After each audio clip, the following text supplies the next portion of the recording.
While the positional principles of chess focus on the static elements such as material balance, pawn structure, weak squares, open files, and so on, the dynamic element of chess is concerned with more sophisticated and abstract concepts such as energy, tension, potential, and harmony. By learning to feel the dynamism of chess, you can develop your intuition, improve your tactical skills, and become a more creative player. In the game I'm gonna show you, the world champion Alexander Alekhine demonstrates the magic of chess dynamism at its best. Alekhine is known for his brilliant combinations, but the question is how he gets the positions in which these combinations are possible. I'll try to find the answer to this question by analyzing the following game. Alekhine starts with e4, his opponent plays the Sicilian defense, and Alekhine opts for the Alapin variation, c3. d5, e takes d, queen takes d5, d4, black plays knight c6, attacking the d4 pawn for the third time. That's why Alekhine develops his knight, defending the pawn. Black pins the knight, white unpins it, and black captures on d4, after which white gets an isolated pawn, which has its advantages and drawbacks. The drawbacks are that the pawn is weak and it requires constant defense, besides that it can be blockaded, while the advantages are that it controls very important central squares. Now white is ready to develop his knight with a tempo, attacking the queen. That's why black plays e6, opening the dark squared bishop's diagonal, and after knight c3 pins the knight. Alekhine castles kingside, unpinning his knight and renewing the threat. The black queen is under attack and black must do something about it. Of course, capturing the knight wouldn't be black's best option. In this case, after b takes c, instead of an isolated pawn, white gets the mobile pawn center, which can move forward. Besides that, white gets the advantage of two bishops, the dark squared bishop gets a very good diagonal, and the rook gets the half open file. So, of course, instead of capturing on c3, black made a stronger move, queen a5, creating an immediate threat of capturing twice on c3, winning a pawn. So white must do something about it. The first move that comes to mind is bishop d2. However, that would be too passive, that wouldn't create any threats, and black would simply develop his knight, followed by the short castle, solving all his problems, after which black's position would be even slightly better in view of the weakness of the isolated pawn. Another idea, besides bishop d2, is to exploit the fact that the black king is still in the center and try to open up the position and start the attack by playing d5. However, it doesn't work. In this case, after e takes d, in case white captures with the knight, black can castle queenside, creating very unpleasant x-ray, pinning the knight, which would be attacked twice. Or if instead of knight takes d5, white captures with the queen, that lets black develop the knight with a tempo, attacking the queen, and after the exchange of the queens, it turns out that white doesn't have any attack because black will castle next move, after which the position would be absolutely equal. So white must think about something more sophisticated, and that's exactly what Alekhine does. He plays a3. Which at first sight doesn't make any sense, because instead of parrying the threat of a pawn loss on c3, it seems that white provokes black to capture on c3. Besides that, a3 doesn't create any threats, because white cannot capture on b4 anyways, as the a3 pawn is pinned. In case white captures the bishop, he will lose his rook. However, actually, the a3 move is very deep. It has a very deep idea. As you saw, d5 by itself doesn't work. So that means white hasn't accumulated the sufficient amount of energy in order to start the attack with sacrifices. So by playing a3, Alekhine creates more tension on the board between the pawn on a3 and the bishop. If the d5 move opened the e-file and white could create some possible threats to the black king, but that wasn't enough, as you saw. Now Alekhine will combine this threat to the black king with the second threat of the possible capture on b4, sacrificing the exchange. After the black queen captures on a1, the black queen might get in trouble, because white might trap the queen, as you will see. So, In this position, black should have agreed to the exchange of his bishop for the knight and captured on c3. In this case, after b takes c, of course, black shouldn't capture on c3. That would be a mistake because black is already behind in development, and after the acceptance of the sacrifice, white would develop his pieces with the tempo. First the bishop, then the rook, sacrificing the second pawn, then white sacrifices the third pawn, opening the e-file, and plays knight d4 with the discovered attack on the bishop, and after black captures and queen takes e2 check, it turns out that the black king is in trouble. If queen e7, then queen b5 with two threats. First is to capture twice on c6, after which the rook on a8 would fall, and the second, of course, is rook e1. Or instead of queen e7, if black plays knight e7, then white eliminates the knight, which defends the e7 knight and controls the b4 square, and after b takes c, plays bishop b4 with the double attack, attacking the queen and threatening checkmate. But after bishop takes and b takes c, black isn't forced to capture the c3 pawn, of course. Instead, he could have played knight f6, developing the knight, after which white cannot prevent black from castling, so black will castle next move. And in this variation, white would get only a slight advantage in view of his bishop pair and the mobile pawn center. But black can fight for the equality, because the hanging pawns have their downside too. They can become the target of attack. Black can exert pressure on these pawns, blockade them. Besides that, white has a weakness on a3, so black could have tried to equalize after this. But it seems that black didn't want to voluntarily give up his bishop for the knight. Indeed, why should he do it in case white isn't threatening to capture the bishop anyways?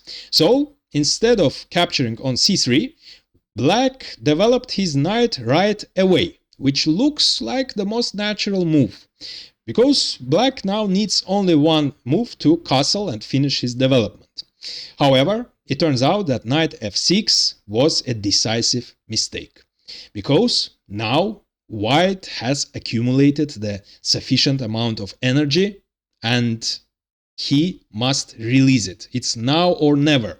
Otherwise, black will castle and the all energy, the dynamic energy white has accumulated would vanish. So white must play energetically while the king is still in the center. First, he plays d5, sacrificing the pawn in order to open the e-file and create the threats to the black king.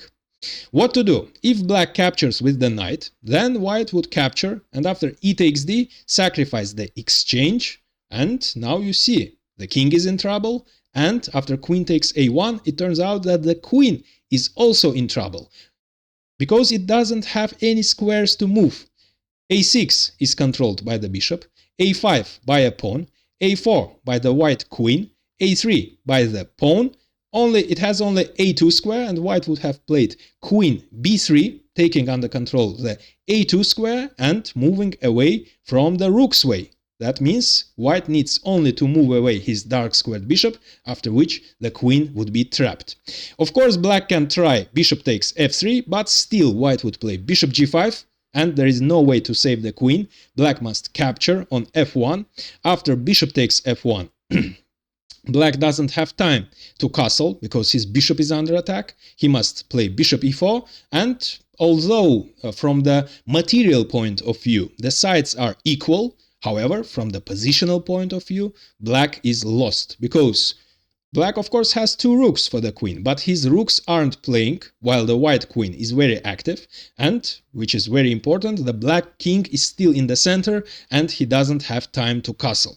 So white plays f3. Again, black must move his bishop, but where?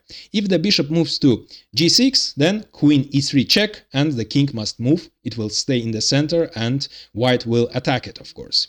In case the bishop moves to g6, to f5, in order to reply to queen e3 check with bishop e6, white captures on d5, attacking the bishop one more time. Black doesn't have time to castle. He must move his bishop, and queen d6, preventing black from castling. White is winning. What else can black do after d5? So knight takes d5 doesn't work. He can also try rook d8, pinning the pawn, but it doesn't work either. White can play queen b3, moving away the queen, that unpinning the pawn, so white is threatening to capture the knight, and white also has a more serious threat, a takes b, and after queen takes a1, the queen will be trapped. So black must capture on c3 in order to prevent white from capturing his bishop. But after bishop takes c3, white captures the knight, after which both the bishop and the b7 pawn are under attack. The bishop must retreat, and white captures on b7. White is winning. He has an extra pawn, and what a pawn, of course. A very strong passed pawn. So instead of all this, instead of knight takes d5 or rook d8, black made the best move, the strongest move, e takes d. However, now the e-file is open, so the king is already in trouble. But that's not enough. Now Alekhine starts creating problems to the black queen. A takes b, so he is combining the attack on the king with the attack on the queen. He attacks them at the same time. The queen must capture. So at the moment black is up a pawn and they exchange. But white pieces are much better coordinated, the harmony.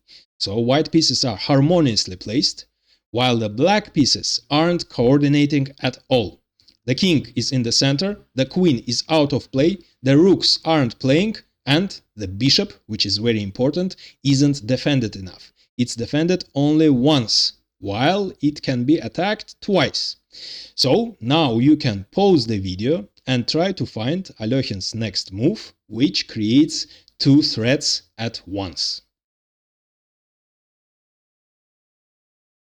He plays knight d2, attacking the bishop and also creating a terrible threat of knight b3, after which the black queen will be trapped. So black doesn't have time to retreat his bishop. He must capture on e2, but the king is still in the center and queen takes e2 comes with check.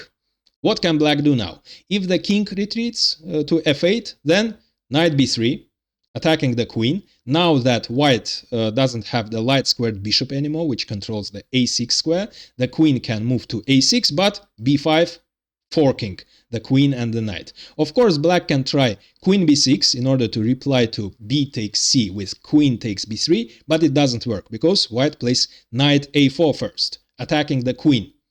What to do? If the queen retreats, white would simply capture the knight. Black can try his last chance, knight d4, attacking the white queen in his turn, but Alekhine prepared queen d1, defending his a4 knight. So now the queen is under attack, the knight is under attack, black must capture, but after knight takes d4, it turns out that the a4 knight is defended and white is simply up a piece.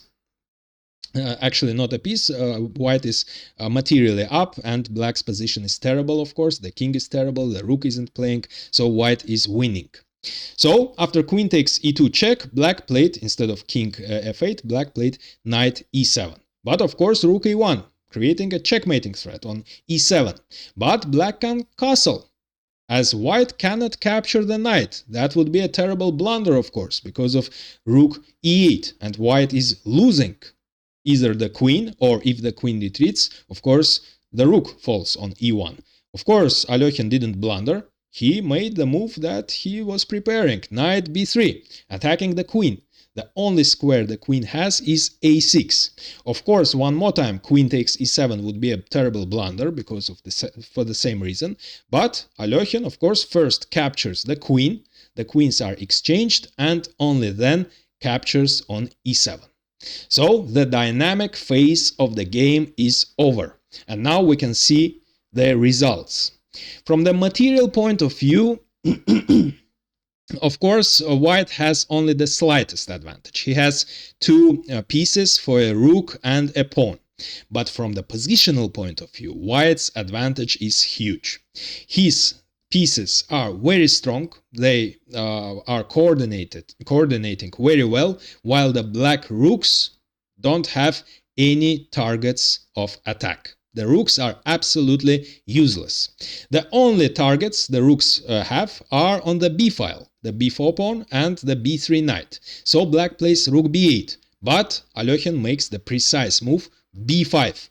And after black captures, the b file is closed and all white pieces are absolutely safe, and black simply doesn't have any counterplay. And of course Alekhine captures on a7, his rook is dominating the 7th rank, and black has weaknesses, so black's position is strategically lost. Black plays b4, attacking the knight, knight e2, rook c8, but the rook isn't attacking anything. The c1 bishop is defended.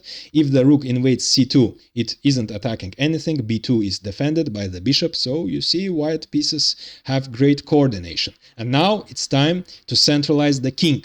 f3, opening way for the king to d3 and also taking under control the squares in order to restrict the black knight. So the black knight is absolutely useless on f6 now. Black plays rook a8 in order to exchange a pair of rooks, but that doesn't help. King f2. The knight isn't doing anything on f6, so it moves to d7, but of course the d5 pawn is weak. Knight f4, attacking the pawn. Knight b6, defending it. King e3, the king is moving closer to the center. Rook c8, king d3, and now white is threatening to play bishop e3, attacking the knight, which is defending the pawn. So after that, the pawn will fall. That's why black plays g5, kicking out the active knight, which is attacking the pawn. But knight h5. Now black have terrible weaknesses on the king side. And his g5 pawn is under attack. In case black plays h6, which looks like the most sensible move, defending the pawn, white would simply play bishop e3, attacking the knight, and after knight c4, knight f6 check. In case the king moves to g7, white would play bishop d4, defending his b2 pawn, which was attacked by the knight, and also creating a very unpleasant x-ray, after which there is no defense against knight takes d5 with check.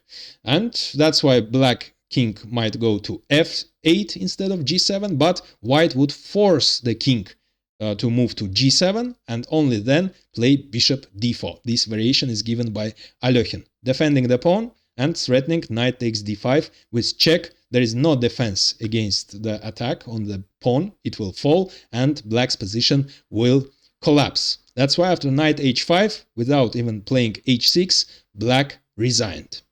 And now I recommend watching a game in which the world champion Vasily Smyslov sacrificed the queen in order to achieve the perfect harmony. But first, like this video and subscribe, as it's really helpful for the channel growth.